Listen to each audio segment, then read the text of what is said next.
आज का हम सेशन करें। आज का टॉपिक है हमारा कि आज हम वीनस और राहु के कंजक्शन के बारे में आप सबको बताने जा रहे हैं। जैसे कि आप सभी को चित्र में विजिबल हो रहा होगा कि मैंने एक काल पुरुष की कुंडली जो है वो बना रखी है, और ये काल पुरुष की कुंडली आप देख पा रहे होंगे कि मैंने यहाँ पर लिखा है राहु शुक्र की युति। तो पहले के जो हमारे श्रोतागण हैं, जैसे कि मैंने पहले भी बहुत सारी क्लासेस में आप सबसे किया था, चाहे तो आप बना सकते हैं और उसमें राहु शुक्र को आप स्थापित कर सकते हैं, तो उससे और ज्यादा आसानी से क्लियर। अगर नहीं भी कोई दिक्कत नहीं है, आप इस पिक्चर को जो हमारे इस स्क्रीन में जो डिस्प्ले हो रहा है उस पिक्चर को भी आप यदि ध्यान से देखें तो आज की इस राहु शुक्र युति को आप बहुत अच्छे से समझ पाएंगे, क्योंकि निशा का जो टॉपिक है वो बहुत ज्यादा महत्वपूर्ण टॉपिक है। और इसकी तात्पर्य भी यह है कि आज के समय में इसकी सबसे ज्यादा डिमांड है आज हमारे सोसाइटी को, क्योंकि हम राहु विनस अच्छे से नहीं समझेंगे तो निश्चित रूप से हमारा जो हमारा शादी के लिए वो प्लान कर रहे हैं काफी ठीक है। लड़का है तो मनोवांछित वधु की तलाश है तो उसको मनोवांछित इस तरह से कहीं ना कहीं हमारी वो हम चाहते हैं कि हम माध्यम से हेलो। जो है वो। हाँ अपराजिता। प्रणाम सर। सर एक्चुअली इको आ रहा है। हाँ मेरे ख्याल से ये बलौदा बाजार वाले सर जो है इनका माइक ऑफ हो जाएगा तो ठीक हो जाएगा। अच्छा चलिए आप एक मैं निवेदन कर पत्रकार महोदय जी आपकी तरफ से कुछ जी देखता हूँ मैं। जी चलिए आज की क्लास का हम शुरू करते हैं। और शायद उनको वो लेफ्ट हो गए, शायद उनको ऐसा लगा कि मेरे वजह से ये क्लास डिस्टर्ब ना हो जाए। उनका सिर्फ माइक ऑफ हो जाता, उनका माइक ऑन था, ऑफ हो जाता तो ठीक हो जाता शायद।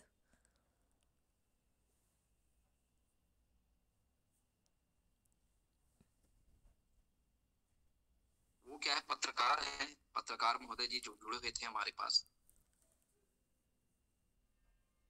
चलिए कोई बात नहीं, आज के कंजक्शन का हम चलिए शुरुआत करते हैं। और विलंब ना करते हुए, मैंने राहु के युति के बारे में बहुत पहले आप सभी से राहु के बारे में मैं बता चुका हूँ। अभी मैंने शुक्र के बारे में चर्चा की है। चलिए राहु शुक्र का कंजक्शन को और दूसरे नाम से हम जो संबोधित करते हैं वो किस नाम से हम संबोधित करते हैं, तो राहु और शुक्र को कहीं न कहीं कई शास्त्रकारों के द्वारा इसको लंपट योग के बारे में भी या लंपट योग भी इनको कह दिया जाता है। जिस किसी भी की कुंडली में राहु शुक्र की जो युति होगी वो बहुत ज्यादा क्या हो जाएगा, बहुत ज्यादा उसका डिजायर बढ़ जाएगा, उसकी इच्छा शक्ति बढ़ जाएगी। ऐसे जातक जो होंगे वो मर्यादा को लांघ के वो काम करेंगे। ठीक है, तो राहु जो होता है वो विदेश का कारक होता है। राहु जो होता है वो नियम में रहना नहीं चाहता, नियम को तोड़ने वाला होता है। और शुक्र जो होता है वो विवाह का कारक होता है, और विवाह के कारक होने के कारण ये शुक्र जो होता है वो हमारे जितने भी लग्जरियस और कंफर्ट के जो चीजें होती है, शुक्र को हम विवाह से भी जोड़ते हैं, वैवाहिक संबंध से भी हम शुक्र को जोड़ते हैं। शुक्र जो होता है वो प्रेम होता है, और शुक्र को हम कुंडली के 12वें भाव से उसको हम कंसीडर करते हैं, क्योंकि 12वां भाव जो होता है वो हमारे सैया सुख का भी भाव होता है। तो शुक्र जो है वो 12वें भाव में क्या होता है, उच्च का होता है। कन्या राशि में शुक्र को नीच का रखे गए हैं शास्त्रकारों ने। तो अब मेष लग्न में हम राहु और शुक्र की कंजक्शन को समझने का प्रयास करेंगे कि राहु और शुक्र जो है वो क्या क्या रिजल्ट दे सकते हैं। तो मैंने पहले भी कहा कि राहु शुक्र की युति को कई शास्त्रकारों के द्वारा इसको लंपट योग का नाम दिया है, लेकिन परमात्मा के द्वारा बनाया गया कोई भी जो युति होती है, ठीक है, उसमें कुछ ना कुछ पॉजिटिविटी जरूर होती है। तो हमारा इस चैनल का उद्देश्य भी यही है कि हम ज्यादा से ज्यादा उन पॉजिटिव चीजों के बारे में हम डिस्कशन करेंगे, क्योंकि वो पॉजिटिव जो चीजें होती है, क्योंकि अगर हमारे पास कोई देवज्ञ आता है अपनी कुंडली विश्लेषण कराने के लिए, यदि हम सारे नेगेटिव ही पॉइंट्स को यदि उनको बता के फियर साइकोसिस उसके माइंड में यदि जनरेट करते रहे, तो वो जो है एस्ट्रोलॉजी पर वो उनका जो भरोसा होगा, उनका जो विश्वास होगा, वो कम भी हो सकता है। और हमारा इस चैनल का मोटिव यही है कि हम ऐसे नॉलेज दे सामने वाले को, ताकि वो उस शास्त्र के प्रति वो ट्रस्ट कर सके, वो शास्त्र के प्रति जो है वो अपनी संवेदना, अपना भरोसा जो है वो दे सके। तो हमारा उद्देश्य यही है कि लोगों को अपने को शास्त्रों से जोड़ना है, शास्त्रों से दूर करना नहीं है। तो हम कोई भी एस्पेक्ट का, कोई भी कंजंक्शन का जो पॉजिटिव जो साइड है, उस साइड पर हम ज्यादा हम फोकस करेंगे, ताकि लोगों में वो कॉन्फिडेंस, लोगों में जो उत्साह है वो बना रहे, और एस्ट्रोलॉजी के प्रति उनके मन में जो श्रद्धा है वो कम ना हो। तो चलिए अब राहु के बारे में, राहु शुक्र की युति में राहु का काम क्या है। राहु जो होता है वो शुक्र के कारकत्व में वृद्धि कर देता है, अर्थात ऐसे जातक की जो इच्छा शक्ति है वो बढ़ जाती है। आपने देखा होगा काल पुरुष कुंडली में राहु को काम त्रिकोण का विशेष कारक माना गया है। राहु को तीसरे भाव, सातवें भाव और 11वें भाव, जो हमारे इच्छा शक्ति का भाव होता है, जो हमारे काम शक्ति का भाव होता है, उसका ये कारक होता है राहु। और राहु के अंदर कुछ ना कुछ निगेटिविटी रहती है, क्योंकि हम कंसीडर करते हैं कि ये जो राहु होता है वो जो है एक्चुअल में वो विदेश का कारक होता है। तो विदेश के कारक होने की वजह से ये राहु जो है वो अमर्यादा, गैर परंपरावादी, गैर सामाजिक, क्योंकि ये सामाजिक बंधनों को मानता नहीं है। शुक्र विवाह का कारक है और राहु जो है वो गैर सामाजिक परंपरावादी ये ग्रह होता है। तो इस युति को इसलिए हम लंपट योग कहते हैं, क्योंकि विवाह के पूर्व भी इनके संबंध होते हैं। ठीक है, इनके कई संबंध हो सकते हैं आफ्टर, ठीक है, मैरिटल अफेयर भी इनके हो सकते हैं, क्योंकि राहु जो होता है इनके अंदर इच्छा शक्ति को इतना तेज बढ़ा देता है कि ये अपने इमोशंस को ये कंट्रोल नहीं कर पाते और बहुत जल्दी ये रिलेशन में आ जाते हैं। तो इस तरह की युति को शास्त्रकारों ने लंपट योग कहा गया है। लेकिन मैं अगर किसी के कुंडली में राहु शुक्र की युति है, तो केवल युति को ही देख के हमको ये अंदाजा नहीं लगाना है कि वो स्वभाव या बाय नेचर या किसी भी तरह का उनका जो चरित्र में किसी प्रकार का कोई कमी है।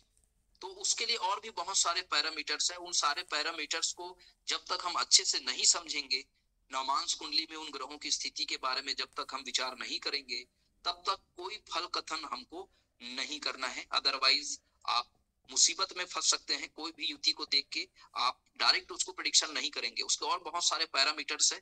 वो सारे पैरामीटर्स जब तक यहाँ पर अप्लाई नहीं करेंगे, तब तक आपको कुछ भी नेगेटिविटी, आपको कोई भी कंजक्शन का आपको बोलना नहीं है। तो चलिए आज मेष लगन की कुंडली में हम राहु और शुक्र की कंजक्शन के बारे में आपको चर्चा करते हैं। जैसे आप देख पा रहे होंगे मेष लगन में अगर राहु और शुक्र लगन में यदि विराजमान हो जाए, राहु और शुक्र यदि लगन में विराजमान हो जाए, तो उसका क्या फल कथन हम कर सकते हैं। तो मैंने कहा फल कथन करने के समय 2-3 पैरामीटर्स को आपको ध्यान में रखना है। सबसे पहले आपको देखना है राहु और शुक्र की डिग्री को आपको देखना है कि राहु और शुक्र जो है कितने डिग्री तक कंजक्ट है। अगर मान लो राहु और शुक्र की डिग्री अगर 20 डिग्री अगर एक दूसरे से दूर है, तो इस युति का फल जो है हमको नहीं मिल पाएगा। ठीक है, अगर राहु शुक्र का कंजक्शन 3 डिग्री 20 मिनट के आसपास है, तो ये कंजक्शन का पूरा पूरा लाभ आप लोगे। तो शुक्र के कारकत्वों में क्या हो जाएगा, वृद्धि हो जाएगा। जातक बहुत ज्यादा फैशनेबल हो जाएगा, बहुत ज्यादा वो ब्यूटी पार्लर और बहुत ज्यादा साज सज्जा, संवरने, निखरने इत्यादि में वो उनकी रुचि होगी, और उसको बहुत ज्यादा विलासिता बना देगा, बहुत ज्यादा उसकी इच्छा शक्ति को ये बढ़ा देगा। क्योंकि राहु जो होता है वो गैर सामाजिक है, गैर परंपरावादी है, और शुक्र जो है वो विवाह है, और ये एक से अधिक विवाह जो है जातक के वो करा सकता है।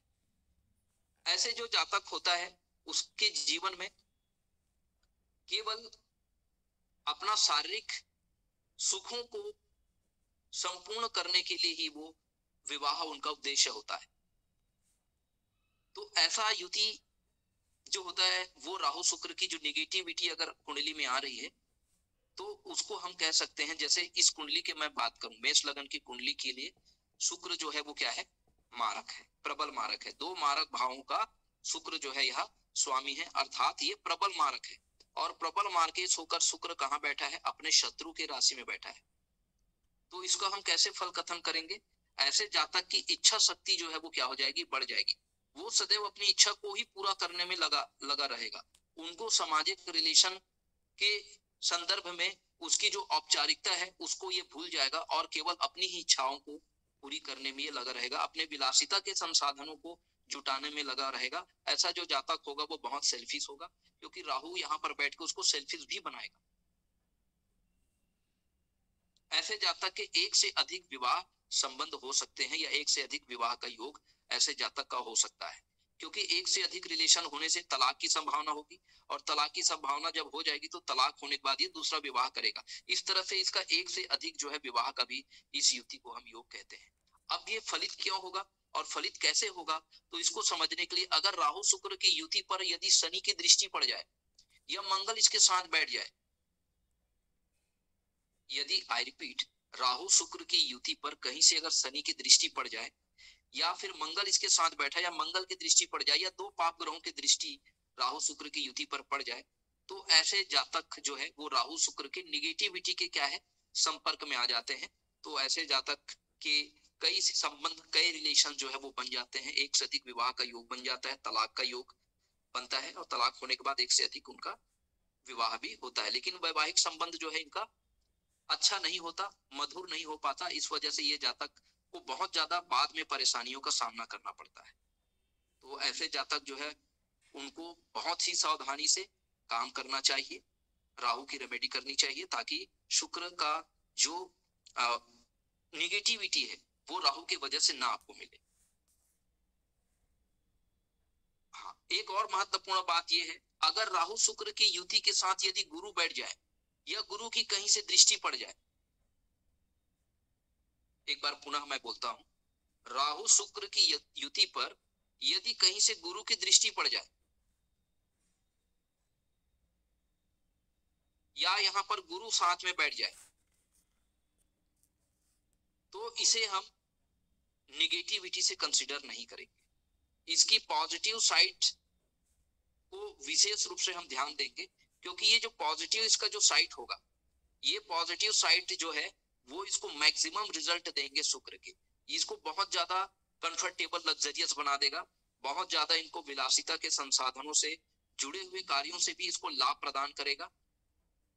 और ये चाहे तो ये विवाह जोड़ने का भी काम कर सकता है, लोगों का विवाह ये कराने का भी काम कर सकता है, यदि गुरु महाराज यदि इनके साथ बैठ जाए या गुरु की कहीं से युति हो जाए या दृष्टि संबंध बन जाए, तो राहु शुक्र की पॉजिटिव एस्पेक्ट को हम क्या करेंगे, यहाँ कंसीडर करेंगे। तो लग्न से संबंधित भी यहाँ पॉजिटिव फल मिलेगा, जातक का मान सम्मान बढ़ जाएगा, ठीक है, जातक का पद प्रतिष्ठा बढ़ जाएंगे, जातक के प्रोफेशन अच्छे हो जाएंगे, है ना, जातक बहुत अट्रैक्टिव हो जाएगा, जातक जो है वो बहुत कंफर्ट होगा, बहुत लग्जरियस होगा, जातक के लाइफ में कभी धन की कमी नहीं होगी, जातक जो है वो बहुत ज्यादा, है ना, लोगों में प्रसिद्ध होगा, लोगों का प्रिय होगा, बहुत अट्रैक्टिव इनकी वाणी होगी, बहुत अट्रैक्टिव इनका जो आचार व्यवहार इनका होगा, और लोगों को ये प्रभावित करेगा अपने वाणी से, अपने व्यक्तित्व से। तो ये इसके सकारात्मक गुण है, और जीवन में कभी ये गलत काम नहीं करेगा, इच्छाएं जो है वो संतुलित होगी, धर्म कर्म के कार्यों में रुचि रहेगी, और एक समाज का कोई मुखिया हो सकता है, या कोई शादी विवाह या मैरिज ब्यूरो का संचालक भी ये हो सकता है, या कोई इत्र से संबंधित बड़ा व्यवसाय कर सकता है, या जितने भी ब्यूटी पार्लर का काम कर सकता है, फैंसी स्टोर्स को ये संचालित कर सकता है, होटल मैनेजमेंट में भी ये अच्छा नाम कमा सकता है, शोहरत कमा सकता है, टूर्स एंड ट्रेवलिंग के भी कार्यों से जुड़े हुए कार्यों से इनको लाभ हो सकता है। तो इस तरह से राहु और शुक्र की जो पॉजिटिव एस्पेक्ट है और जो नेगेटिव एस्पेक्ट है, इस तरह से हम इसको कंसीडर करेंगे। चलिए, राहु शुक्र की युति यदि कुंडली के द्वितीय भाव में यदि निर्मित हो जाए तो उसका प्रेडिक्शन हम कैसे करेंगे। राहु शुक्र की युति यदि कुंडली के द्वितीय भाव में हो जाए तो यहाँ पर चूंकि शास्त्रकारों ने राहु को उच्च का रखा गया है क्योंकि शुक्र की खुद की राशि है, जातक के बैंक बैलेंस बढ़ जाएंगे, परिवार कुटुंब परिवार इनका सहयोग बढ़ जाएगा। ठीक है, जातक का फेस जो है वो बहुत अट्रैक्टिव हो जाएगा, जातक को बहुत सुंदर बनाएगा राहु शुक्र की युति, और बहुत एम्बिशियस जातक को बना देगा। पैतृक संपत्ति से ऐसे जातकों को लाभ प्राप्त होगा, और ये आकस्मिक धन लाभ राहु जो है वो कराता है, क्योंकि राहु की एक नैसर्गिक प्रकृति होती है कि राहु कोई भी चीज को अचानक विस्फोट करता है। तो राहु से जो हमको गेन होता है ना, वो एकदम सडन गेन होता है। कोई भी हमारे लाइफ में अगर कोई सडन अगर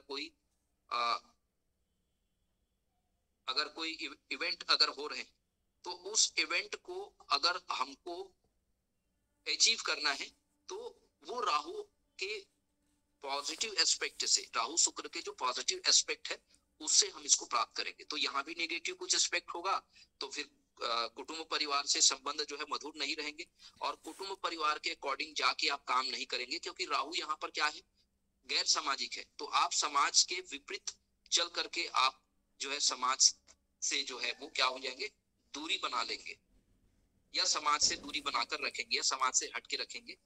ठीक है, तो राहु जो है इस तरह का निगेटिव एस्पेक्ट में फल देगा। चलिए, राहु शुक्र की युति यदि कुंडली के यदि तृतीय भाव में यदि बनता है तो उसका प्रेडिक्शन हम कैसे करेंगे। राहु शुक्र की यदि कंजक्शन कुंडली के तृतीय भाव है, ये काम त्रिकोण है, तो प्रथम काम त्रिकोण में बनने के कारण जातक की इच्छा शक्ति क्या हो जाएगी, बहुत बढ़ जाएगी।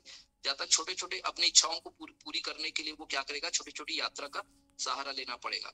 पड़ोसी भी इनके क्या होंगे, मददगार होंगे। ठीक है, और ऐसे जो जातक होगा उसके पराक्रम बढ़ जाएगा, क्योंकि राहु पराक्रम का कारक है, राहु एक असुर का है, और असुर ग्रह में कुछ ना कुछ निगेटिविटी जो है वो जरूर मौजूद होती है, तो वो निगेटिविटी उस जातक के अंदर रहेगी। ठीक है, शुक्र जो होता है वो विवाह का कारक होता है, और राहु जो होता है वो परंपरा को तोड़ने वाला होता है। तो राहु जो होता है वो जातक की इच्छा शक्ति को पूरा करने के लिए वो परंपरा को भी, नियमों को भी वो क्या कर सकता है, लांघ सकता है। तो इस तरह का अगर इसका निगेटिव एस्पेक्ट हुआ, यदि सैटर्न की दृष्टि, शनि की दृष्टि, यदि शनि लगन से अगर राहु को देख रहे हैं तीसरी दृष्टि से, तो इस तरह का हमको फल कथन कहना चाहिए कि जातक जो है वो सामाजिक नियमों या सामाजिक बंधनों से भी हट करके अपने कार्यों को क्या करता है, अंजाम करता है, और अपनी इच्छा की पूर्ति करता है। चलिए, अगर राहु शुक्र का कंजक्शन यदि कुंडली के चतुर्थ भाव में बन जाए तो उसका प्रेडिक्शन हम कैसे करेंगे, क्योंकि यहाँ पर कर्क राशि लिखी हुई है, और यहाँ पर शुक्र की ये क्या है, शत्रु राशि है। यहाँ पर राहु और शुक्र का कंजक्शन कहीं न कहीं निगेटिव रिजल्ट देगा। माता के स्वास्थ्य में कुछ उतार चढ़ाव देखने को मिल सकता है, माता के स्वास्थ्य को लेकर के आप चिंतित हो सकते हैं, आपको भूमि भवन या पैतृक संपत्ति से आपको धोखा मिल सकता है, और कभी कभी आप दलाली, जमीन दलाली के चक्कर में पड़ के भी अपना समय और अपना धन नुकसान कर सकते हैं। अगर यहाँ पर पॉजिटिव एस्पेक्ट आया तो आप अपने माता से बहुत ही मधुर संबंध आपके बनेंगे, आपको भूमि भवन वाहन से रिलेटेड कार्यों से आपको धन लाभ प्राप्त होगा, आप बहुत लग्जरियस हो जाएंगे, लग्जरियस बंगला आप बनाएंगे, लग्जरियस वाहनों का आपको बहुत शौक होगा, और बहुत ज्यादा विलासिता जीवन में बढ़ जाएगी। तो जितने टेक्नोलॉजी है और जितने भी लग्जरियस जो आइटम है उसके आप शौकीन बन जाएंगे, क्योंकि ये सुख का भाव है।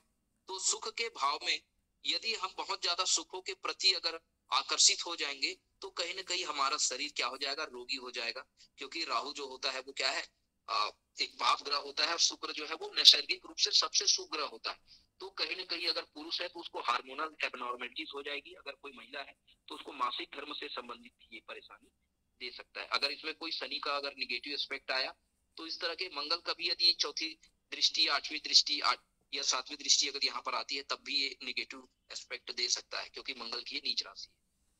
चलिए, अब हम आते हैं राहु शुक्र की युति यदि कुंडली के पंचम भाव में अगर आ जाए, पंचम भाव जो प्रेम का भाव होता है, और शुक्र को हम विवाह का कारक मानते हैं, और राहु को जो है हम ठीक है, गैर परंपरावादी, गैर सामाजिक उसको ग्रह हम मानते हैं। तो ऐसे जातकों के प्रेम संबंध जो है वो हो सकते हैं। ठीक है, अगर उन संबंधों, उन राहु और शुक्र की युति पे यदि शनि की दृष्टि पड़ जाए तो वो इंटरकास्ट मैरिज भी वो कर सकता है।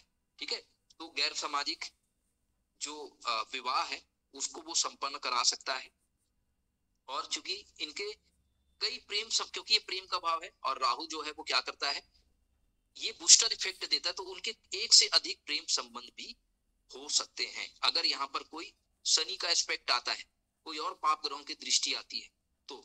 अदरवाइज यदि गुरु की दृष्टि आ जाए, गुरु का प्रभाव आ जाए, तो उनके अधिक मैरिटल जो रिलेशन है वो नहीं होगा। उसका एक ही मैरिटल, क्योंकि गुरु जो है उसको सामाजिक बना देगा, है ना। राहु की जो निगेटिविटी एस्पेक्ट को गुरु क्या कर देगा, सप्रेस कर देगा, और वो जातक जो है वो केवल सामाजिक बंधनों के अंदर रह के वो क्या करेगा, काम करेगा।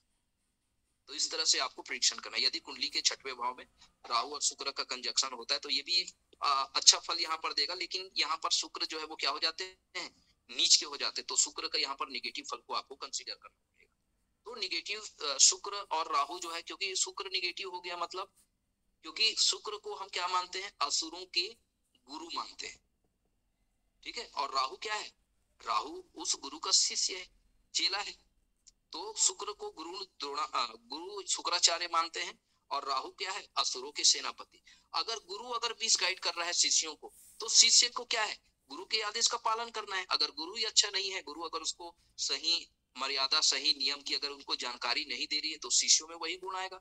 जो गुरु ज्ञान देगा शिष्य को, तो शिष्य भी उसी ज्ञान को ही अपने जीवन में अप्लाई करेगा। तो ये जो युति है कहीं ना कहीं कुछ पॉजिटिव एस्पेक्ट देगा, लेकिन उसके अलावा ये कुछ निगेटिविटी भी देगा। तो यहाँ पर चूंकि शुक्र नीच का है, अगर शनि या मंगल की दृष्टि यहाँ पड़ जाए तो छोटी आंत से संबंधित परेशानियां जो है वहां पर वो दे सकता है। वहां पर सर्जरी या ऑपरेशन का नौबत यहाँ आ सकता है।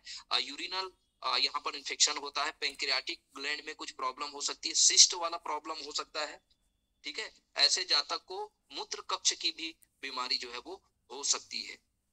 लेकिन ऐसे जातक के शत्रु जो है वो क्या हो जाएंगे, परेशान करेंगे, लेकिन वो अंततः स्वयं हार मान जाएंगे। ऐसे जातक को पैतृक संपत्ति से भी लाभ होगा। कोर्ट कचहरी में यदि कोई मामला अगर लंबित हो तो कोर्ट का जो फैसला है ऐसे जातक के फेवर में राहु की वजह से आएगा, क्योंकि राहु की मूल त्रिकोण राशि होती है। ऐसे जातक का रोग प्रतिरोधक क्षमता भी बढ़ जाएगा। ऐसे जातक का काम वासना भी बढ़ सकता है, क्योंकि यहाँ पर शुक्र नीच का है, अगर शनि की दृष्टि पड़ जाए तो इच्छा शक्ति बढ़ सकता है। तो इस तरह की युति को हम कहेंगे। क्योंकि ये कुंडली का 6वां भाव है, और आप देख पा रहे हैं सप्तमेश का द्वादश भाव में बैठना, ये तलाक का योग भी है, ठीक है। मैंने पहले ही तलाक के बारे में बताया था आपको कि तलाक जो होता है वो कैसे होता है, कौन कौन से ऐसे कंडीशन होते हैं जिसमें तलाक होता है। चलिए अब हम कुंडली के 7वें भाव में इस युति के बारे में विचार करने का प्रयास करेंगे। 7वें भाव में जब इस युति के बारे में हम विचार करते हैं तो 7वां भाव तो हमारा विवाह का ही भाव होता है। विवाह के ही भाव में शुक्र बैठे हैं, तो अपने भाव में बैठे मतलब विवाह तो होगा, लेकिन राहु बैठा है, एक से अधिक विवाह होगा। तो एक से अधिक कब विवाह होता है, जब डाइवोर्स वाला मामला। और डाइवोर्स कब होगा, मैंने पहले इस विषय में आपसे चर्चा कर चुका हूं। तो अगर इसके हम पॉजिटिव एस्पेक्ट में जाए, मान लो गुरु की यहाँ पे दृष्टि पड़ जाए, तो जातक के डेली इनकम में बढ़ जाएगा। जातक जो है मैरिज से रिलेटेड कोई व्यवसाय करेगा, कोई बड़ा सा बिजनेस करेगा, ठीक है। ब्यूटी पार्लर से रिलेटेड वो काम करेगा, कोई परफ्यूम का इंडस्ट्री वो खोल सकता है। कॉमर्शियली वो बहुत ज्यादा लग्जरियस और कंफर्ट के संसाधनों से जुड़े हुए कार्य वो कर सकते हैं। एक अच्छा होटल मैनेजमेंट का ये काम कर सकता है ना, इवेंट मैनेजर हो सकता है। और सबसे महत्वपूर्ण बात, इनको गाने का बहुत शौकीन होगा, इसको नृत्य का बहुत शौकीन होगा, म्यूजिक इनका बहुत ज्यादा रुझान रहेगा म्यूजिक में। इनके अलावा वाद्य यंत्रों का भी ये अच्छा वादक हो सकता है, तबला वादक हो सकता है, गिटार वादक हो सकता है। तो इस तरह के जितने भी और रोमांस, ठीक है, रोमांस का भी इनकी इच्छाएं जो है वो बढ़ जाएगी। रोमांटिक होंगे बाय नेचर, और लग्जरियस और कंफर्ट के जो संसाधन है उसमें ज्यादा इनकी रुचि रहेगी। और दूसरा चीज क्या है, सप्तम भाव जो होता है वो हमारा बैलेंस का भाव होता है। अब देखिए यहाँ पर हमारे इस काम को बैलेंस करने के लिए अगर हमारे अंदर ज्यादा इच्छा शक्ति बढ़ जाती है, तो यहाँ पर बैलेंस करने के लिए शास्त्रकारों ने शनि को रखा गया है 7वें भाव में। क्योंकि अगर कोई काम को बहुत ज्यादा करते हैं, अधिकता में करते हैं, तो उसके लिए सप्तम भाव जो हमारा बैलेंसिंग भाव होता है और उसके जो कारक होते हैं शनि महाराज होते हैं। यहाँ पर शनि को इसलिए शास्त्रकारों ने ऊंच का रखा गया, क्योंकि शनि भी क्या करेंगे, हमारे इच्छाओं को वो क्या करेंगे, संतुलित करेंगे। और जब हमारी इच्छाएं संतुलित हो जाएगी तो हमारा ये जो प्रॉब्लम है, जो मैरिटल इशू से संबंधित जो प्रॉब्लम है, वो प्रॉब्लम भी क्या हो जाएगा, सॉल्व हो जाएगा। तो कोई भी शुभ ग्रह की दृष्टि जो है अगर यहाँ पर पड़ जाए तो शनि देव जो है वो इस भाव की क्या कर सकते हैं, बैलेंसिंग कर सकते हैं, सुरक्षा कर सकते हैं। क्योंकि शुक्र को हम क्या मानते हैं, शुक्राचार्य भी मानते हैं। अगर हम इसके पॉजिटिव एस्पेक्ट को देखें, यदि गुरु का प्रभाव हो जाए तो यहाँ ऐसा जातक जो है वो साधना भी करता है। आफ्टर मैरिज के बाद ये क्या करता है, साधना, अपने पार्टनर से ये दूर रह के भी ये क्या करता है, साधना करता है। तंत्र मंत्र, एस्ट्रोलॉजी, फार्मिस्ट्री, ऑकल्ट साइंस से जुड़कर यदि ये काम करे तो इनको आगे जो है बहुत ज्यादा फायदा होता है। या जो एस्ट्रोलॉजी से जुड़कर यदि ये कोई काम करते हैं तो इसको जरूर जो है वो फायदा जो है वो मिलता है, प्राप्त होता है। चलिए, राहु शुक्र के कंजक्शन को यदि हम कुंडली के अष्टम भाव से यदि इसको कंसीडर करने का प्रयास करें तो कैसे हम इस युति का हम प्रेडिक्शन करेंगे।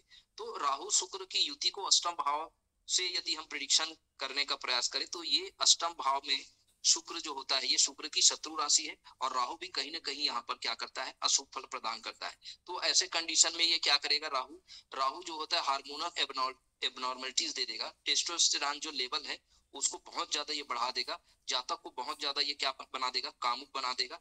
और कहीं ना कहीं ये इम्पोर्टेंसी का भी कारक होता है। अगर आपके ज्यादा अगर हार्मोनल सिक्रीशन हो रहा है तो ये इम्पोर्टेंसी को भी दे सकता है। ज्यादा किसी के साथ अगर जातक के अगर रिलेशन होते हैं तो कहीं ना कहीं वो प्रॉब्लमेटिक होता है इन फ्यूचर जो है। शुरू में तो उसको अच्छा लगेगा लेकिन बाद में उसको बहुत सारे हार्मोनल एबनॉर्मलिटीज जो है वो आ सकते हैं। ठीक है, स्पर्म काउंट में उसको प्रॉब्लम हो सकती है। यदि वो स्त्री है तो उसको कोई प्रकार का इन्फेक्शन हो सकता है। ठीक है, यूट्रस में इन्फेक्शन हो सकता है, यूरिनल उसको प्रॉब्लम हो सकता है, यूरेथ्रा में उसका प्रॉब्लम हो सकता है। तो बच्चेदानी से भी रिलेटेड जो प्रॉब्लम होती है उसको इसी युति से हम उसका विचार करते हैं। यदि यहाँ पर मंगल और शनि की अगर दृष्टि पड़ जाए राहु शुक्र की युति पर तो इस तरह के हार्मोनल एबनॉर्मलिटीज के साथ साथ जो है बच्चेदानी में भी प्रॉब्लम्स जो है वो क्रिएट कर सकते हैं। लेकिन ये अष्टम भाव हमारा जो है डीप अकल्ट का भाव होता है, ये साधना का भाव होता है। और राहु और शुक्र दोनों जो है वो असुर ग्रह है, तो ये डेफिनेटली ये साधना को भी इंडिकेट करता है। हो सकता है उसी वजह से, उस प्रॉब्लम की वजह से ये जातक जो है वो परमात्मा की भक्ति करना शुरू कर दे, कोई साधना करना शुरू कर दे, तो उस साधना में भी इसको क्या है, सफलता मिलेगी। डीप अकल्ट से जुड़कर काम करे, पामिस्ट्री से जुड़कर काम करे, टेरो कार्ड से जुड़कर काम करे, वैदिक एस्ट्रोलॉजी में जुड़कर काम करे तो भी इसको सफलता प्राप्त होगी। लेकिन ऐसे युति में, मेष लग्न की कुंडली में कुछ न कुछ शारीरिक कष्ट जो है वो जरूर रहेंगे और वैवाहिक जीवन भी इनका मधुर नहीं रहेगा। जब तक गुरु की शुभ दृष्टि राहु की युति पर ना पड़े तब तक इनको कहीं न कहीं प्रॉब्लम फेस करने होंगे जीवन में। चलिए, अगर राहु शुक्र की युति जो है वो कुंडली के अगर नवम भाव में निर्मित होते हैं तो उसका हम फल कथन कैसे करेंगे, क्योंकि आप देख पा रहे होंगे शुक्र जो है वो शुक्राचार्य है और देवगुरु बृहस्पति की राशि में जाकर ये विराजित हो गए। कहीं न कहीं राहु भी यहाँ अपने आप को उतना ज्यादा कंफर्टेबल जो है फील नहीं कर पाता। इस वजह से ये युति यहाँ पर कुछ ना कुछ यहाँ पे अशुभ फल कथन जरूर करेंगे। आप जब लंबी तीर्थ यात्रा करेंगे, लंबी धार्मिक यात्रा करेंगे, आपको शारीरिक मानसिक रूप से कष्ट हो सकता है। हो सकता है कोई पाखंडियों के चक्कर में पड़ के आप धन और समय बर्बाद करें। पिताजी से भी आपके संबंध जो है वो मधुर नहीं रहेंगे। और जब आप परमात्मा की भक्ति करेंगे तो आपके जो मानसिक दशा है वो आपका साथ नहीं देगा। आप मानसिक रूप से परेशान रहेंगे। आपके अंदर जो है वो, अगर यहाँ पर शनि की दृष्टि पड़ जाए तो आपके अंदर इच्छा शक्ति ज्यादा होने की वजह से आप धर्म कर्म से जुड़े कार्यों में आपकी रुचि जो है वो कम हो जाएगी और ऐसे स्थानों में भी आपकी इच्छा शक्ति बढ़ जाएगी। आप कोई मठाधीश में रहेंगे तो आपके मन में कहीं ना कहीं वो लोभ रहेगा, वो धन का लोभ रहेगा। आप जो है विशुद्ध रूप से एक साधक जो है बनने में आपको परेशानी होगी। क्यों? क्योंकि यहाँ पर राहु शुक्र आपको पाखंड भी बना सकता है। तो आप जो भक्ति करेंगे या जो परमात्मा को प्राप्त करने की दिशा में आपको थोड़ा बहुत पाखंड का भी सहारा लेना पड़ सकता है, क्योंकि राहु जो है वो क्या है, पाखंड है। राहु जो है वो आडंबर है। तो इस तरह के विचार और फल कथन आपको यहाँ पे करना चाहिए। चलिए, अब यदि राहु शुक्र की युति यदि कुंडली के दशम भाव में यदि निर्मित होती है तो उसका फल कथन हमको कैसे करना चाहिए। अब राहु और शुक्र अगर दशम भाव में आए, क्योंकि राहु भी क्या है, राजनीति के कारक होता है। तो ऐसे जो जातक होता है उसको राजनीति से जुड़े हुए यदि वो कार्य करते हैं तो उनको बहुत ज्यादा धन लाभ होगा। कोई मैरिटल ब्यूरो, मैरिज ब्यूरो ये खोल सकता है ये अच्छा एक होटल मैनेजर हो सकता है, टूर्स एंड ट्रेवलिंग एजेंट हो सकता है। ऐसे जातक जो है वो ब्यूटी पार्लर से, ब्यूटी प्रोडक्ट से, परफ्यूम से रिलेटेड कोई इंडस्ट्री चला सकता है, खोल सकता है, फैंसी स्टोर चला सकता है, ठीक है, और ये विवाह भी करा सकता है। तो ये युति यहाँ पर ऐसे जातक को मान सम्मान, पद, प्रतिष्ठा, यश, कीर्ति और लग्जरियस और कंफर्ट के जितने भी साधन हैं उनसे जुड़े हुए अगर ये कार्य करते हैं तो डेफिनेटली इसको धन लाभ होगा। क्योंकि राहु, दशम का राहु जो होता है उसको कोई कंट्रोल नहीं कर सकता। तो जिस किसी जातक के कुंडली में दशम भाव में यदि राहु है तो ऐसे जातक जो है वो बहुत जिद्दी स्वभाव का होगा, और ऐसे जातक जो है केवल अपने ही बुद्धि से ही वो काम करने वाला होगा, वो किसी की सलाह को मानने वाला नहीं होगा, ठीक है, वो किसी के अंडर भी वो काम नहीं कर सकता। तो ऐसे जो जातक होते हैं ज्यादातर बिजनेस में उनका ज्यादा रुझान रहता है। कोई कपड़ा का बहुत बड़ा व्यापारी हो सकता है ना, सोना चांदी का, ज्वेलरी शॉप का ये मालिक हो सकता है, उससे जुड़ा हुआ ये कार्य कर सकते हैं। कोई परफ्यूम इंडस्ट्री का ये मालिक हो सकता है, ठीक है, सौंदर्य प्रसाधन से जुड़े हुए ये कार्य को करे तो इनको बहुत ज्यादा धन लाभ होगा। ब्यूटी पार्लर से रिलेटेड भी ये कार्य करे तो इनको धन लाभ होगा। संगीत से भी जुड़ा हुआ ये कार्य कर सकते हैं, डांस से, सिंगिंग से, तबला, विभिन्न वाद्य यंत्रों के माध्यम से भी, ये जो ऑर्केस्ट्रा है ना, इस तरह के ये अगर काम करे, मॉडलिंग में, फिल्म सिटी में, फिल्म वर्ल्ड में ये जाए तो ग्लैमरस वर्ल्ड में ये एक अच्छा नाम कमा सकता है। तो चलिए, राहु और शुक्र की अगर कंजक्शन को यदि कुंडली के एकादश भाव में यदि हम समझने का, जानने का प्रयास करें तो किस तरह से इसको हम प्रेडिक्शन करेंगे। ये बहुत अच्छा भाव है, क्योंकि यहाँ पर आपको देख रहे होंगे कुंभ राशि पड़ी हुई है, और यहाँ पर अगर राहु बैठ गया है तो वो वही चीज है, राहु के अंदर वो विजडम है, वो इंटेलिजेंसी है कि वो भगवान विष्णु जो विश्व मोहिनी अवतार जो लिए हैं, जो अपने हाथ में कुंभ का घड़ा लिए हुए हैं, जिसके अंदर अमृत है। राहु को ज्ञान है। अब राहु अपने गुरु के साथ बैठा है तो भाई गुरु तो बताएगा उसको ज्ञान देगा, तो यहाँ पर तो ये बहुत शुभ फल प्रदान करेगा। सबसे ज्यादा शुभ फल राहु शुक्र की युति का यहीं से आपको मिलेगा। ऐसे जो जातक होता है वो बहुत ज्यादा एकदम डीपेस्ट लेवल पर जाकर के वो कोई किसी चीज का एनालिसिस करने वाला होगा, क्योंकि गुरु और चेला की युति है, तो गुरु उसको कोई भी गलत काम करने नहीं देगा। तो यहाँ पर राहु जो है वो सबसे ज्यादा मैक्सिमम फल वो प्रदान करेगा। हो सकता है बहुत बड़ा वो सर्जन बन जाए, गायकोनोलॉजिस्ट बन जाए, वो एक बहुत बड़ा साइंटिस्ट बन जाए, तो एकदम डीपेस्ट लेवल पर जाकर के वो यहाँ पर काम करेगा। अगर यहाँ पर गुरु की दृष्टि आ जाए तो ये बहुत सुफल प्रदान करेगा। अगर यहाँ पर कोई शनि की दृष्टि कहीं से अगर पड़ जाए तो जातक की काम वासनाएं जो है बहुत ज्यादा बढ़ जाएगी, और उसी को पूर्ति के लिए ये लगेगा। इनका विवाह का उद्देश्य ही अपनी इच्छा को पूर्ति करना। तो ऐसे जातक के बारे में हमको फल कथन करना चाहिए। चलिए, अब यदि इसके अलावा स्त्रियों से बहुत ज्यादा उसको फायदा होगा, शेयर मार्केट से रिलेटेड अगर ये 11वें भाव में ये युति जो बनता है तो शेयर मार्केट से रिलेटेड जातक को क्या होगा, फायदा होगा। क्योंकि राहु क्या करता है, अचानक देता है और विस्फोट करके देता है, छप्पड़ फाड़ के ये देने का काम करता है। राहु और शुक्र की युति को हम ना धन योग भी कहते हैं, क्योंकि अचानक से कहीं गड़ा धन मिल जाना, अचानक से कोई लॉटरी लग जाना, अचानक से सट्टा लग जाना, और अचानक से विस्फोट करके कोई रिजल्ट दे के पूरा दुनिया को शॉक कर देगा। तो इस तरह के राहु और शुक्र की जो युति है वो हम उसको कहना चाहिए। चलिए, अब राहु और शुक्र की युति यदि कुंडली के द्वादश भाव में अगर निर्मित हो जाए तो उसको हम कैसे प्रेडिक्शन करेंगे। सीधी सी बात है, ये कुंडली का जो द्वादश भाव होता है ना, वो हमारा सैया सुख का भाव होता है। तो जाहिर सी बात है जातक की इच्छाएं जो है बहुत ज्यादा बढ़ जाएगी।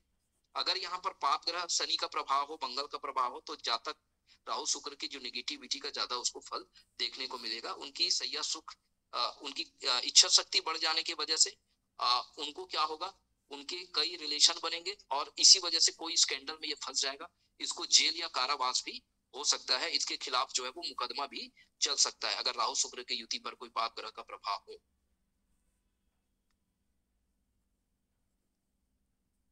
तो इस तरह से आपको हमने राहु शुक्र के युति के बारे में बताया, और मुझे पूरा विश्वास है कि आप बहुत ही धैर्य से आज के सेशन को एंजॉय किए होंगे और बहुत अच्छे से आपको समझ में आया होगा, ऐसे मैं उम्मीद कर सकता हूं।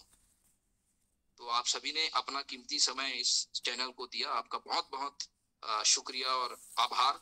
अब हमारा जो अगला जो 10 मिनट का जो समय है वो आपके क्वेरीज का है, आपके क्वेश्चन का है। तो आपके माइंड में यदि राहु शुक्र कंजक्शन से रिलेटेड कोई भी क्वेश्चन यदि क्रिएट हो रहा है तो आप उसको पूछ सकते हैं। आप चाहे तो अपना कुंडली शेयर कर सकते हैं, या राहु शुक्र का कंजक्शन किसी जातक या जातिका के कुंडली में यदि बन रहा हो तो उसको आप शेयर कर सकते हैं। तो अगला जो 10 मिनट है वो आपके क्वेश्चन का है, आपके क्वेश्चन आंसर का है। तो स्वागत है। तो मैं चाहूंगा कि आप एक एक करके अपनी क्वेरीज जो है वो 1 बाय 1 आप शेयर करेंगे।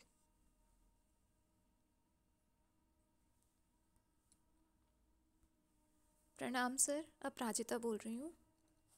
प्रणाम। सर मैं ये पूछ रही थी कि कभी कोई ऐसा योग बना कि एक तरफ तो लंपट योग है लेकिन इसमें गुरु का भी प्रभाव पड़ रहा है, दृष्टि पड़ रही है, और किसी पाप ग्रह की भी दृष्टि पड़ रही है, तो हम किस आधार पे पता लगाएंगे कि दोनों में से ज़्यादा प्रभावी कौन होगा?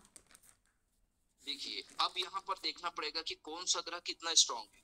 मान लो गुरु, खैर तो गुरु अगर बाल अवस्था में भी है ना, क्योंकि गुरु की दृष्टि में ही अमृत होता है, ठीक है। अगर दो ऑलरेडी उसमें शनि की भी दृष्टि, मान लो राहु शुक्र और गुरु की युति है जी चारों ग्रह एक साथ किसी भाव में जाके बैठ गए जी तो वहां पर आप देखेंगे क्योंकि गुरु का प्रभाव है वहां, ठीक है। जी तो भाई तो गलत होने देगा ही नहीं, जी गुरु वहां पर गलत होने देगा ही नहीं। मैंने कहा अकेला राहु और शुक्र गलत फल नहीं देगा, जी क्योंकि राहु तो गुरु है हम्म ना, तो गुरु अपने शिष्य को गलत मार्ग में नहीं भेजेगा। वैसे जो दैत्य होते हैं उसकी ये तो लक्षण ही है कि वो क्या करते हैं, वो आप सब जानते हैं, जी ठीक है। तो वो अपने अधिकार के अलावा जो जो वो चाहते हैं ना, उसमें निगेटिव इंट्यूशन भी रहता है, उसको भी वो कंप्लीट करना चाहता है, इसलिए वो असुर है, जी क्योंकि वो निगेटिव एनर्जी को फैलाना चाहता है, जी इसलिए वो असुर है। हम्म तो वो अपने धर्म का पालन कर रहा है। जी भाई शुक्राचार्य जो असुरों के गुरु हैं, वो जो प्रेरणा देंगे, जो बातें उनको सिखाएंगे, उसी चीज को तो वो सोसाइटी में फैलाएगा। जी अगर यहाँ पर अगर शनि आ गया तो फिर वो ज्यादा बढ़ जाएगा, अशुभता बढ़ जाएगी। अगर गुरु आ गया तो शुभता बढ़ जाएगी। अगर शनि गुरु दोनों बढ़ गए जी तो गुरु के प्रभाव से शुभ फल मिलेंगे। हमको शुभ फल पर ज्यादा कंसंट्रेशन करना है, जी उसके पॉजिटिव एस्पेक्ट, राहु और शुक्र के पॉजिटिव एस्पेक्ट पर हमको ज्यादा फोकस करना है। जी सर, धन्यवाद सर। कोई और है, कोई अपना कुंडली शेयर करना चाहते हैं, कोई क्वेरीज है, किसी के दिमाग में कोई क्वेश्चन बन रहा है, वो पूछ सकते हैं।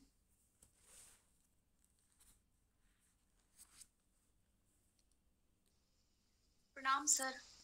जी आशीर्वाद। सर अगर कोई कुंडली नहीं दिखा रहा है तो फर्स्ट और सेकंड हाउस का फिर से बता देंगे सर, मैं लेट हो गई थी क्लास में। देखिए, फर्स्ट मैंने जो कहा है, जो कारकत्व है पहले भाव से संबंधित, ठीक है। पहले भाव से जो विचारणी पक्ष होते हैं, क्या क्या विचार किया जाता है, चरित्र का विचार किया जाता है, हमारे मान सम्मान का विचार किया जाता है, हमारे मस्तिष्क का विचार किया जाता है, हमारे जो माइंड है ना, जो जितने जो ग्रंथि होती है, अंतःस्रावी जो ग्रंथि होती है ना, उसका भी ये कारक होता है। तो कहीं ना कहीं उन ग्रंथि से संबंधित कुछ न कुछ यहाँ पर कुछ कमी देगा ये। अगर ये निगेटिव एस्पेक्ट में होगा, राहु शुक्र पर यदि शनि की दृष्टि पड़ जाए तो हमारा जो पिट्यूटरी जो ग्लैंड होता है ना, उस पिट्यूटरी ग्लैंड में कुछ ना कुछ ये क्या करेगा, प्रॉब्लम क्रिएट करेगा। हार्मोनल एबनॉर्मेलिटीज हो सकता है, अगर कोई महिला है तो उसको कोई हार्मोनल एबनॉर्मेलिटीज हो जाए जिसकी वजह से मेंस्ट्रुएशन साइकिल में उसको प्रॉब्लम हो। अगर कोई जेंट्स है तो उसको टेस्टोस्टेरोन हार्मोन्स के सिक्रीशन में उसको प्रॉब्लम हो, उसका लेवल कम हो सकता है शुक्राणुओं में कमी हो जिससे वो अनकंफर्टेबल महसूस करे अपने वैवाहिक जीवन में, दाम्पत्य जीवन का उसको सुख प्राप्त ना हो। तो इस तरह से कुछ बातें होती है जो इस कंजक्शन से हमको कंसीडर करते हैं। तो ऐसे जो जातक अगर निगेटिव अगर ये प्रभाव हुआ राहु शुक्र की युति, तो जातक को इम्पोर्टेंसी भी दे सकता है, ठीक है। अगर पॉजिटिव रहा तो जातक को, ठीक है, मैरिज ब्यूरो से रिलेटेड वो वर्क दे सकता है। जातक जो है होटल मैनेजमेंट का अच्छा कार्य कर सकता है, ठीक है। जातक जो है वो लग्जरियस और एक्सपेंसिव आइटम्स के वो सेल परचेसिंग के भी काम से धन कमा सकते हैं और बहुत विलासी जीवन ऐसे जो जातक है वो जीते हैं। अगर सेकंड भाव की हम बात करें तो अगर इसका नेगेटिव एस्पेक्ट के बारे में बात करें तो कुटुंब जन जो है वो इनके साथ नहीं देंगे। ये जो है वो गैर परंपरावादी और गैर सामाजिक कार्यों से ज्यादा संलिप्त होने की वजह से समाज से ये क्या हो जाएंगे, परित्यक्त हो जाएंगे। समाज का सहयोग ये नहीं ले पाएंगे और समाज वाले इनका सहयोग नहीं करेंगे इनके, ठीक है। ये कोई गलत कार्यों में इनका संलिप्त हो जाएगा, ये मरीच कार्यों में, नीच के कार्यों में संलिप्त होने से ये बैंक बैलेंस को भी क्या करेगा, खत्म कर देगा। ठीक है, तो ये कोई इनको सलाह दी जाती है कि ऐसे जो जातक है वो अगर शुक्र के प्रीव्यू में या शुक्र का लाभ लेना चाहते हैं तो उनको गुरु को अच्छा करना पड़ेगा। ठीक है, तो गुरु इनका अच्छा हो जाएगा तो राहु जो है इल्यूजन और कंफ्यूजन क्रिएट नहीं करेगा। तो इल्यूजन कंफ्यूजन नहीं होगा तो ये सही निर्णय लेंगे, और जब सही निर्णय लेगा तो जातक के जीवन में, ठीक है, बैंक बैलेंस भी बचे रहेगा। जातक की जो कुटुंब परिवार है उनका भी पर्याप्त रूप से इनको सहयोग मिलेगा। जी सर, धन्यवाद सर। हमारे बीच और जुड़ी हुई है तानवी जी, जो कुछ यहाँ से कनेक्ट होना चाह रही है, तो उनसे ले चलते हैं। तानवी जी,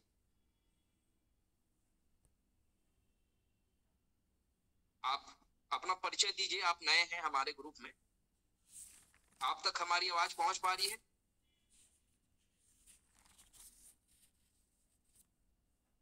हेलो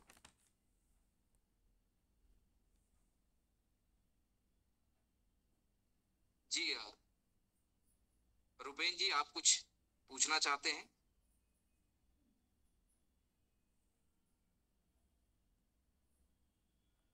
या किसी का और कोई क्वेरीज है, कोई क्वेश्चन है तो आप उसको पूछिए, क्योंकि ये हमारा लाइव वीडियो है, रिकॉर्डिंग वीडियो है। तो अगर आप मौखिक रूप से कोई प्रश्न पूछते हैं तो ये ज्यादा अच्छा सा बनेगा वीडियो, क्योंकि ये वीडियो जो है और लोगों तक ये शेयर की जाएगी ताकि उनको और सीखने को मिले। और आपकी अगर क्वेरीज रहेंगी तो उन क्वेरीज से भी हमारे जो नए जो श्रोतागण हैं वो भी उसको सीख पाएंगे, समझ पाएंगे। सर तन्वी मैम ने मैसेज करके क्लास की टाइमिंग के बारे में पूछा है। ओके, तो उनको बोलिए हमसे संवाद करें। यदि वो लाइव है, हमारे चैनल से जुड़ी हुई है। नहीं, उन्होंने यहाँ वीडियो में ही, कॉल पे ही मैसेज किया है, तो उनको मैंने टेक्स्ट में जवाब तो दे दिया है, पर पता नहीं वो देख पा रही हैं या नहीं देख पा रही हैं। चलिए, कोई बात नहीं। और किसी के मन में कोई क्वेरीज है, कोई क्वेश्चन है?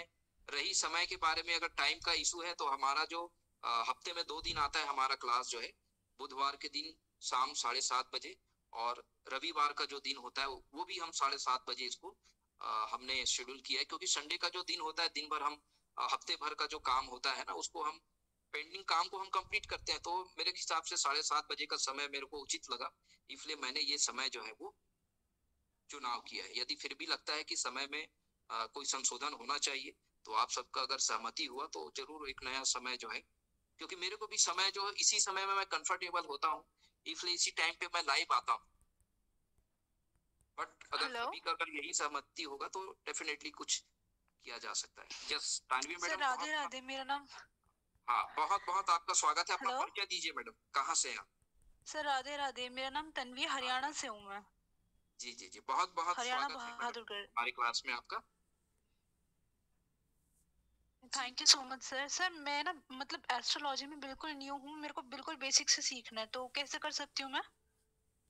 देखिए, हमारे जब जो नया बैच जो आएंगे ना, तो उनके एक और हम एक क्लास का बैच बनाएंगे, तो उस बैच में आपको हम ऐड करेंगे। जब तक आप इसमें जुड़े रहिए, तो और भी कोई नए हमारे बीच में अगर कोई इंटरेस्टेड होंगे, या आप उनको बोलिए, अगर 8-10 लोग अगर तैयार हो जाते हैं कि नए बेसिक चीजों से, शुरुआती चीजों से फिर से वो सीखना चाहते हैं, तो उनका एक अलग हम बैच बना के क्लास शेड्यूल करेंगे, और इसी गूगल मीट पे ही क्लास होगा।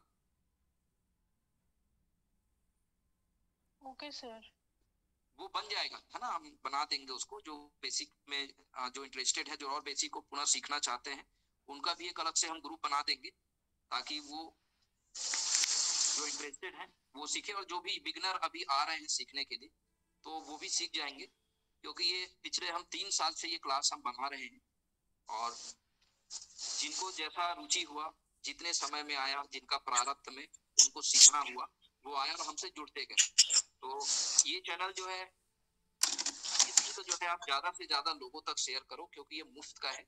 हम निःशुल्क रूप से ज्ञान देना चाहते हैं, और मैं चाहता हूं कि ज्यादा से ज्यादा लोग इससे जुड़े, इनसे लाभ ले, क्योंकि ये हम अधिकतम लोगों तक पहुंचाना चाहते हैं। तो ये जो हमारी जो नॉलेज है, जो वैदिक एस्ट्रोलॉजी की जो नॉलेज है ना, वो हम हर घर घर तक उसको पहुंचाना चाहते हैं।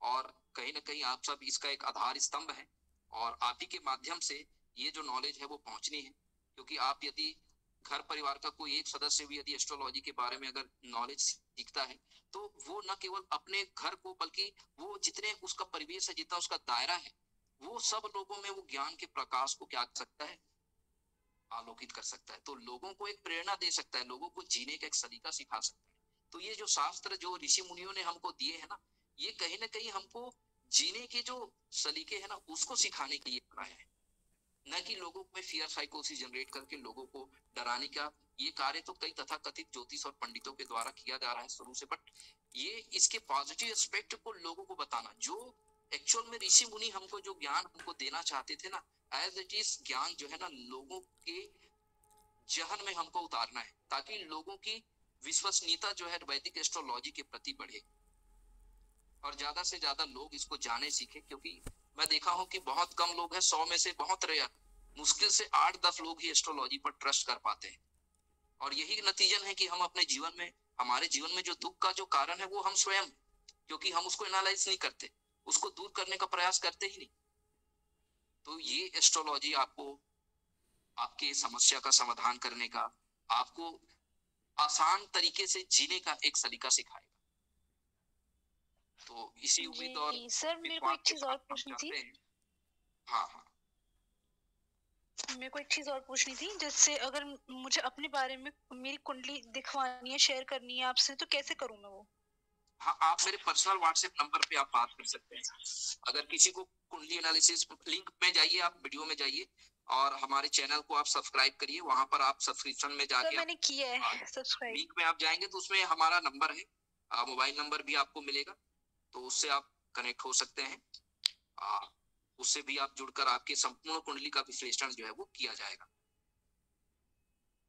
ठीक है सर जी। और किसी के मन में कोई क्वेश्चन है, कोई क्वेरीज है? हाँ, मोस्ट वेलकम। आप कंटिन्यू करिए, क्लास ज्वाइन करिए, क्योंकि देखो, आप कंटिन्यू यदि 1 महीना तक भी सुनेंगे तो आपको बहुत चीजें समझ में आएगा। क्योंकि शुरुआती दौर है, शुरुआती दौर में हम उन चीजों को, क्योंकि मैं जब भी क्लास लेता हूँ बेसिक चीजों पर मैं फोकस करता हूँ। तो मैं कोई भी बीच का भी कोई क्लास यदि मैं स्टार्ट करूंगा तो बेसिक चीजों को सबसे पहले मैं डिस्कस करता हूँ। तो जरूर आप वीडियो को देखिए, बार बार देखिए, आपको बिल्कुल समझ में आएगा। और इसको ज्यादा से ज्यादा शेयर करिए, सब्सक्राइब करिए, लाइक करिए, ताकि उन जरूरतमंद लोगों तक ये ज्ञान की बातें पहुंच सके जिसको वो सोच रहे हैं पाने के लिए। मैं जान रहा हूँ ऐसे बहुत लोग हैं जो इस वीडियो को देख करके अपनी समस्या का समाधान कर सकते हैं।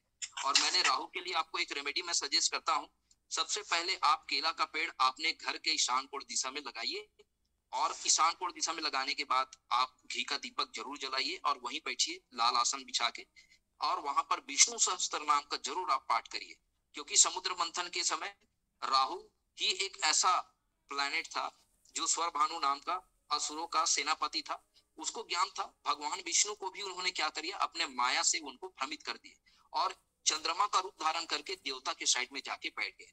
तो भगवान विष्णु जब अमृत बांट रहे थे तो उनको भी भ्रमित कर दिए। तो और राहु को उन्होंने क्या किया, अमृत पिला दिया। चंद्रमा और सूर्य ने इसका विरोध किया, इसलिए भगवान विश्व मोहिनी रूप भगवान विष्णु ने अपने मूल रूप धारण करके सुदर्शन चक्र से स्वर भानु को सर से धड़ अलग कर दिया, और राहु और केतु नामक 2 एंटिटी जो है वो बना। इसी वजह से इस चंद्रमा और सूर्य को क्या करता है, ग्रहण करता है राहु और केतु। तो इसलिए राहु जो है वो इल्यूजन क्रिएट करता है हमारे मन को और गलत डिसीजन कराता है। किसी के बहकावे में कोई पाखंड का हम शिकार हो सकते हैं। तो इसलिए हमारा विवेक और बुद्धि की आपको क्या करना है, रक्षा करना है, गुरु के पास जाना है। क्योंकि गुरु क्या करता है, हमारे आंखों के सामने जो पर्दा है, अज्ञानता का पर्दा है, उसको वो क्या करता है, दूर करता है, और ज्ञान के प्रकाश से हमारे अंदर की जो अज्ञानता है उसको वो दूर करता है। तो डिसीजन लेने में गुरु जो है उसका सबसे बड़ा रोल होता है। तो गुरु का रेमेडी जरूर करिए, विष्णु सहस्त्र नाम का पाठ करिए। तो ये क्या करेगा, आपकी वो जो कंफ्यूजन है, इल्यूजन है, उसको वो दूर करेगा। तो चलिए, आप सब हमारे आज के इस कार्यक्रम की शोभा बढ़ाएं, फिर उसी उत्साह के साथ, उसी नया ऊर्जा के साथ, नया युति कंजक्शन के साथ फिर से आपसे रूबरू होंगे। आज के लिए इतना ही। आप सभी का बहुत बहुत आभार। सर नमस्ते। धन्यवाद सर, प्रणाम। नमस्ते। प्रणाम सर। आशीर्वाद। Thank you sir. सबको आशीर्वाद।